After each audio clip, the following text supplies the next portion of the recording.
Hey everyone, this is Dr. Drizzle, and welcome to the National Parks Expedition Challenge.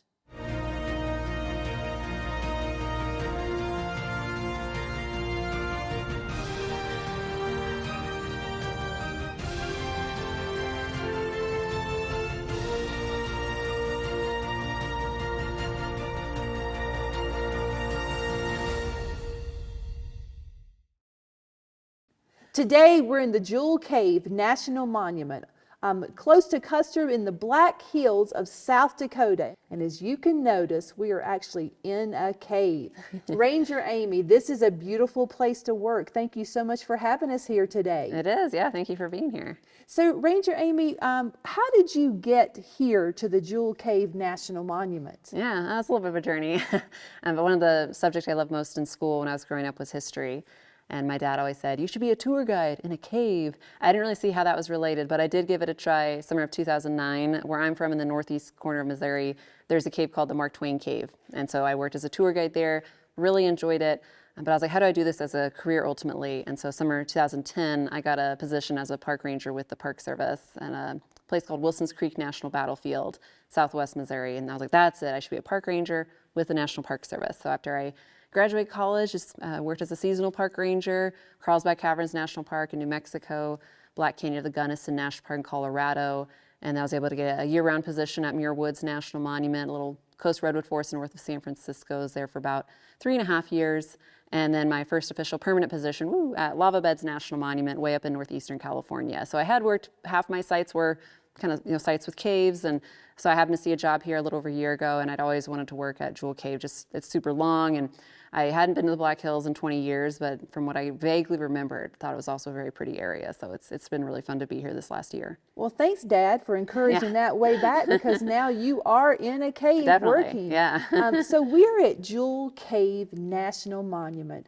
This is such a beautiful place, above ground and below ground, right? Definitely. So tell us a little bit about this place. Yeah, Jewel Cave is the third longest cave in the world. It wasn't really known to be very long till in the 60s and 70s, thanks to a couple explorers named Herb and Jan Kahn. And the cave itself wasn't really even known about, we don't believe, to about 1900. Native Americans have lived in the area for thousands of years. They maybe knew about the opening, but there's no evidence of that or that they ventured in. So then the first folks who get credited with exploring Jewel Cave are two brothers, Frank and Albert Michaud. They started first exploring in 1900, and yeah, again, those later explorers kind of helped to open it up and help us realize there's more. And yeah, today we're at 215.05 miles at the time of filming, but that's subject to change. So we still have folks exploring it, and then on the surface, we protect about 1,200 acres of a really beautiful ponderosa pine forest. Well, this cave, tell us about the formations or what we might see here when we're visiting this cave. Yeah, majority of Jewel Cave is actually fairly dry. So we don't have a lot of the kind of secondary cave formations, those speleothems. We do have some. We have some stalactites, some stalagmites, columns where they meet. There are areas in the cave that have those. But the formation that Jewel Cave is really known for is a formation called spar, S-P-A-R. It's where it's like a 4-letter word for when there's a crystal that has a shape. And so we have two types here. We have nailhead spar, it's kind of a little flatter on the top, and dogtooth spar, it's a little pointier. And so as you're strolling through Jewel Cave, in the crevices, you're more going to see that dogtooth spar. It forms when there's not as much circulation of water, versus the nailhead spar. It can be on top of calcite layers like 6 to 10 inches thick as you're strolling through the cave. And so we see a little more of that on our scenic tour, which is our most popular cave tour. But a lot of the spar, that's the jewels of Jewel Cave, and that's really what we're known for. Well, that was my next question. How did we get this name? The Michauds went in and they start seeing all this sparkling stuff. They get really excited initially, thinking maybe it's quartz. That can be evidence that there being gold here. There is gold in other parts in the Black Hills. That brought a lot of folks here. But they pretty quickly realized it's calcite. It's, hard as your fingernail, worth about just as much. So unfortunately, there wasn't any monetary value for them. They did go ahead instead of a mining claim. They also developed this a bit for tourism before it ultimately got protected in 1908. But that's pretty much it because of those beautiful calcite crystals. So you said 1908. Is that actually the date this became a monument? Mm-hmm. Yeah, February of 1908. I believe February 7th. And so this is in the Black Hills. So the Black Hills is a little bit foreign to me. Tell me about what the Black Hills are in South Dakota. Yeah, the Black Hills is an island in the plains. It's this really wonderful area in the western part of the state, even extends into Wyoming. There's also Black Hills in Wyoming. But there was a huge tectonic uplift around 30 to 60 million years ago. and there had been a big shallow sea, sedimentary rocks, and then igneous and metamorphic below that. And with that tectonic uplift, that raised all the really cool igneous and metamorphic rocks up to the more at the top layers, and then more around the bottom you have the sedimentary, and within that layer also a lot of caves here in the Black Hills. But it's basically, just because of a big tectonic uplift, we have these really cool looking spires, the needles, cathedral spires, things you get to drive through. It's kind of adds to this area and the altitude that we have here. It's really beautiful. Are there any animals that love this place too? Any animals in here? In the cave, not so much. We have more of what I'd call the troglodyne variety, your cave guest. Deep in the cave, since we don't really have enough water to suffice or make the animals very happy, we don't really actually have super robust cave life beyond, just the opening, which we still thus far only know of one original opening, the one that the Michauds found in 1900. And so there you'd find we have 9 different types of bats. About 7 of them use the cave. Some do roost in trees. Your pack rats and some snakes. And we do have like cave crickets and spiders, but we don't really see them too deep in the cave. Mainly that life is in the front. When did the tours start? Well, the Michauds initially are kind of just leading little tours through what little part of the cave was known, lantern tours. And it was only known the cave was about 2 miles until Herb and Jan Kahn started exploring deeper depths. And so, the lantern tour has been going on. And then in 1972, that's whenever we started showing more areas that had been found thanks to the Kahns. And so the room we're standing in right now, this is the target room. This is the room we have our discovery tour presentation, which is a 20-minute presentation. And it's also the room where we start our full-on hour and a half, or hour 20-minute, ends up being a little longer sometimes, but hour and 20-minute scenic tour. It starts here, and then you travel through a half-mile loop and see some of the most scenic areas of the cave. So those were in 1972. So 50th anniversary of the scenic tour. Very nice. Are there other types of tours that you have here? One other. The other one is our wild caving tour. And I'd honestly have to look when that one started, but probably around the same time of the scenic tours, because the discovery tours actually came later also. But that is a 4-hour to 5, a caving adventure on a 2/3 mile loop. You also start here in this room. You go on the scenic tour route, just a bit, and then you hop off and you're caving, and you end right here. And actually, that's why this bench is here. That's where folks change their shoes afterwards, because you just get coated in a mineral that we have in our cave, manganese. And it can just coat your skin and your shoes, and so we don't track that on our concrete here. We have folks bring a second set of shoes, but it's a really intense tour. I personally don't lead it. I've been on it a couple times. I was going to ask, have you been on it? I have. I would like to lead it, but it takes a while to get checked off on that one. Our folks who manage our volunteer caver program are also the ones who are really invested in checking off our guides for that, and it takes a few trips. So I went on a few to just kind of watch them in action, and I'm really wiped afterwards. It's frozen pizza for dinner. It's a pretty tiring tour, but it's really fun. Now I noticed that outside the visitor center there's a little cement block, and it says you have to be able to crawl through there to be able to go on the tour. So we're talking pretty tight spaces, pretty tight. Right? Yeah, and that block is honestly, I wouldn't say harder, but that block, it is hard though, because it's totally going horizontal. The smallest point on that tour you have to crawl through, it's 8.5 inches high by 24 inches wide. It's known as the brain drain, very affectionately termed there. And whenever you're crawling through that, there is kind of a down slope, so that helps you a little bit. And folks, if they try that block outside, they can't fit through it like this, we also recommend trying on your back. Try one arm first. There's a few techniques, but if you try all those and you don't fit, unfortunately you have to go on a different tour. So we had a few times this summer where we had to pop somebody on a scenic tour instead, because we don't want them to get stuck.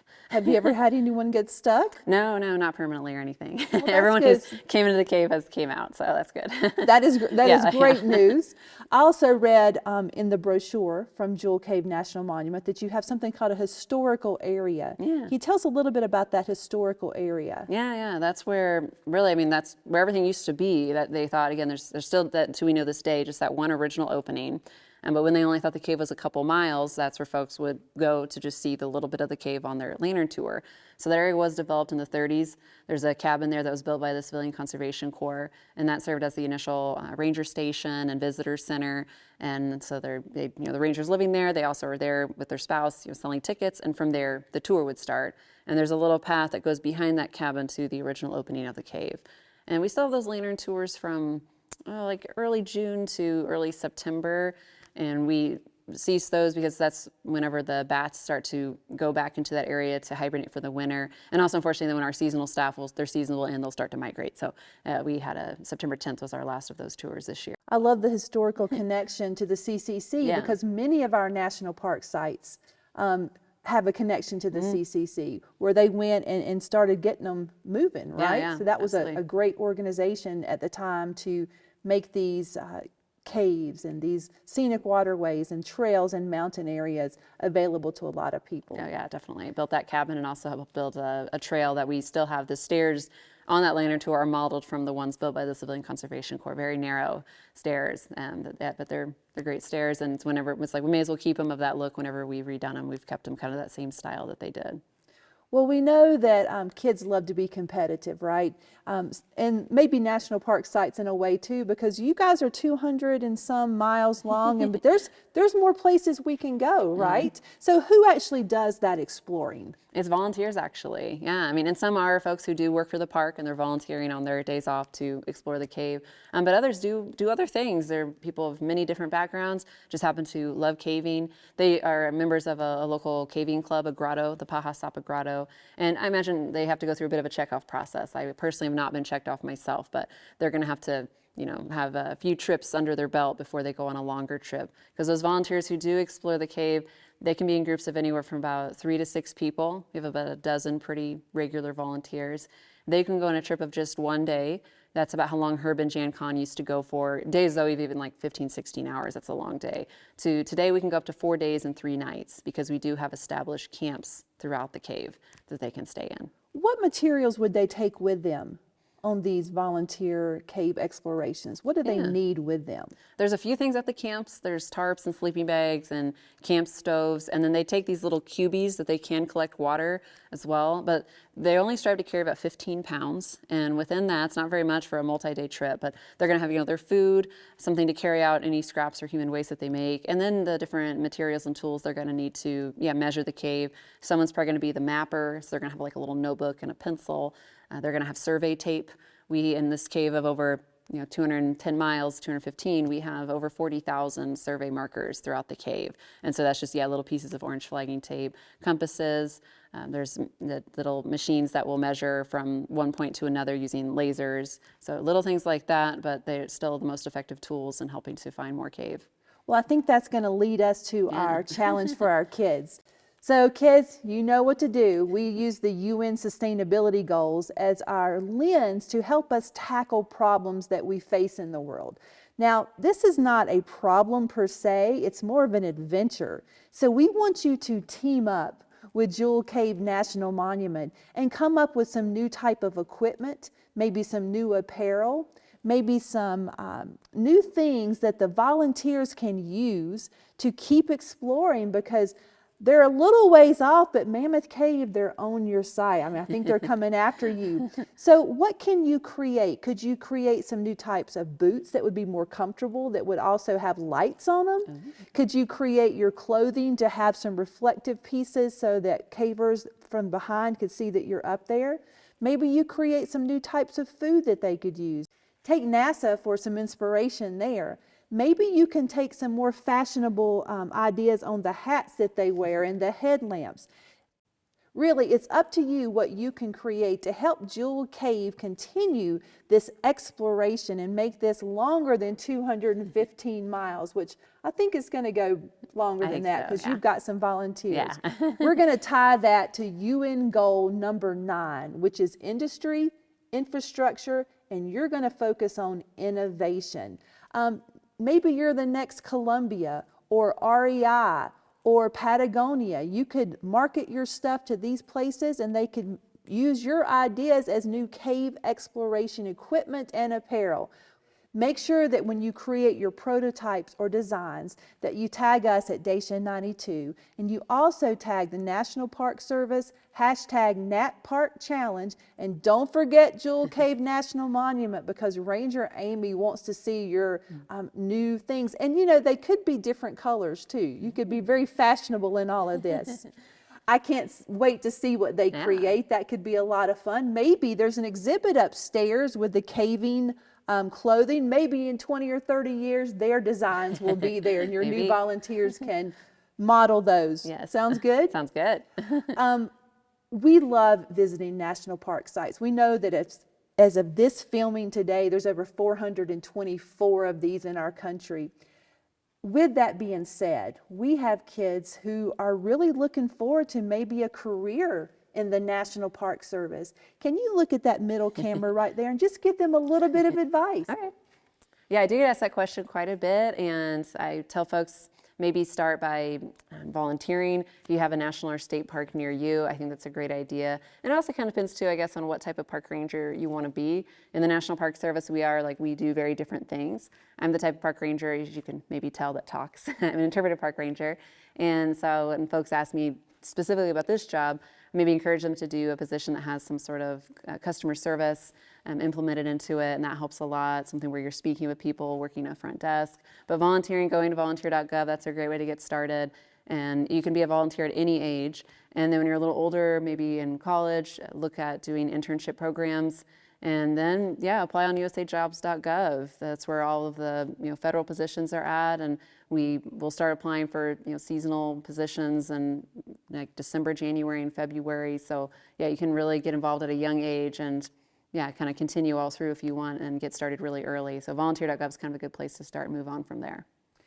And you could be here working with Ranger Amiee because she's looking to hire a few new people maybe in the future. And I think she likes it here, so she might be here for quite a while. Thanks so much, kids, for joining us today here at the Jewel Cave National Monument. We're excited to see what you create. So from Dr. Drizzle and Ranger Amiee, we are out of here.